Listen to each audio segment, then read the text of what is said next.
Have you ever wondered why some people just seem drawn to you? Irresistibly drawn? Is it your personality, your looks, your charm? Or could there be something much deeper happening beneath the surface? Carl Jung, one of the most influential psychologists of the 20th century, believed that love isn't random. In fact, people fall in love with you for only two profound reasons, and both are hidden deep within the human psyche. In this video, we're going to explore Jung's ideas about love, projection, and the anima and animus. We'll see why people are magnetically pulled toward you, not for who you appear to be, but for what you represent in their inner world. We'll dive into the unconscious forces shaping romantic attraction and uncover the two deep reasons someone falls in love with you, reasons that go far beyond surface-level traits. We like to think love is magical, right? A spark that happens without warning. But according to Jung, even the most sudden attraction has an inner logic. It's not random. It's shaped by years of inner development, unprocessed emotions, and unmet needs. When you feel that instant connection, it rarely comes out of nowhere.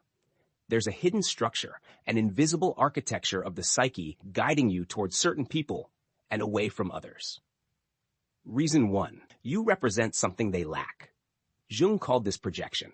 We all carry hidden images inside us, fragments of who we are, who we once were, or who we long to become.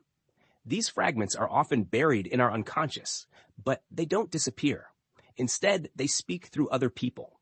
When someone resonates with one of these inner fragments, they feel drawn to you. It feels mysterious, magical even. But here's the truth. They're not really seeing you. They're seeing a part of themselves reflected in you.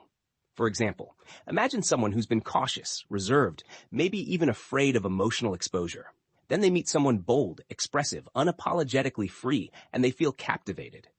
That attraction? It's more than admiration. It's resonance.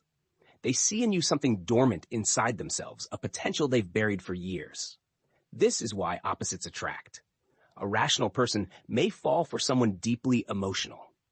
An introvert might be drawn to an extrovert, a structured soul, fascinated by someone chaotic.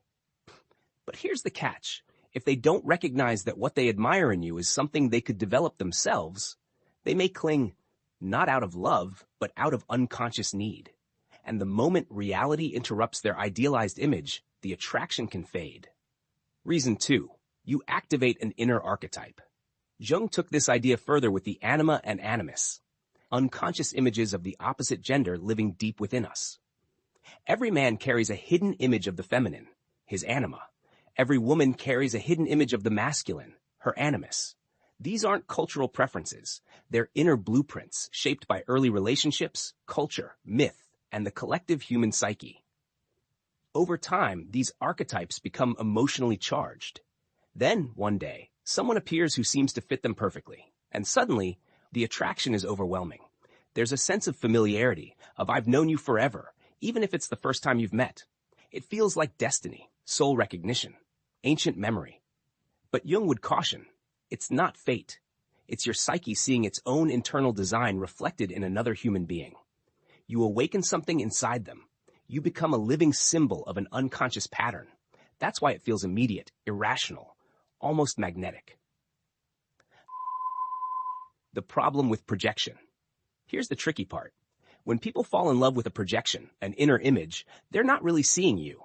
They're seeing a fantasy.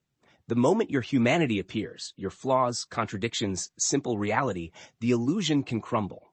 What once felt divine now feels complicated. Conflicts appear. Disappointment follows. The illusion collapses. This is why so many passionate relationships start with euphoria and end in chaos. They were never grounded in reality, just unconscious archetypes trying to play themselves out. Love as a catalyst for growth. But here's the silver lining. Jung didn't see this as failure. He saw it as growth. Love isn't just an emotional experience. It's a tool for transformation. Every person you fall for, and every person who falls for you, becomes a mirror.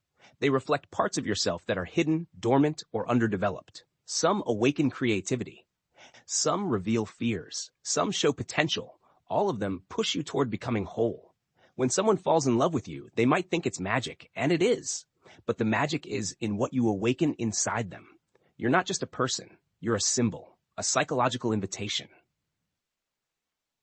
The final realization. So, why do people fall in love with you? Reason 1. You reflect something they desperately need. Reason 2. You activate an inner image they've carried for years. In both cases, it's not really about you. It's about the self trying to evolve. And the same goes for you. You fall for people who mirror your missing parts, who activate your inner patterns, who hold the key to your next chapter of growth. If you can recognize these patterns, you stop chasing illusions. You start becoming whole within yourself. And from that place, love transforms. It becomes real, grounded, free. Because the deepest love isn't about finding the perfect person. It's about awakening the parts of yourself that have been waiting to be seen.